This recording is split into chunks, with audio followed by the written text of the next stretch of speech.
you know, a third kind of fainter, lighter knock over here. It's pretty amazing. It really felt kind of like surrounded, triangulated, so we wanted to break the perimeter of it, and we started walking down past the gate, and we could hear these two almost kind of following us, and when we'd get stopped and they'd get settled, they'd knock again. And we came back here and huddled for a bit, and then went through the same thing again. We'd go one at a time, and we're trying to kind of break out of the group as if we were being herded, and every time we'd separate and kind of break the perimeter there, we get rocks thrown at us.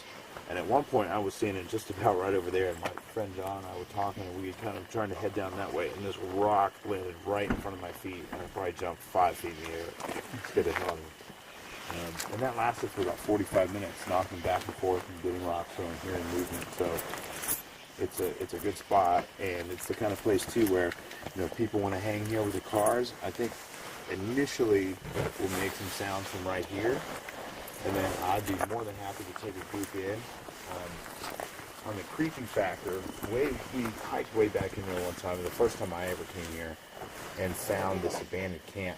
And there's nothing even remotely like a trail back in there. Once we go back on this old road bed, and it swings by an old homestead where there's some apple trees, like an old apple orchard, and then it really becomes like a barely, like a foot trail, like a social trail, and it goes back in this deep cove, perfectly north-south running, deep, deep cove we talked about earlier.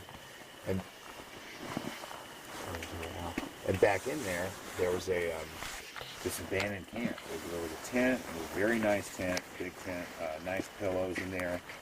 There was a camp stove and some canisters and some utensils, and there was a knife and a few other things, and I think some camp chairs. We have pictures of all of it. This was back in 2007 as well. Or maybe, yeah, it was early 2007. It was like people just got up and vanished, like they just ran out of there, and it was completely kind of fallen down. So I think it would probably been back there for maybe 2 or 3 months.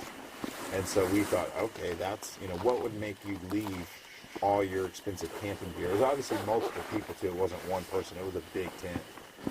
So what would make you leave all your stuff behind and never come back to get it? Not even with more people in broad daylight, you know, assuming, we don't know if they left it day or night, obviously. But, so, and beyond that, Lee Culver says that one time when he first found the place, that he walked back in there by himself all the way to the back of the cove, and then sat down and inadvertently dozed off and woke up, and it had gotten dark, and as he was walking out, he claims that he was being paralleled and getting screamed at. So there's a few stories from back here, and then we've heard things here ourselves that were pretty interesting. So it's as good a spot as any.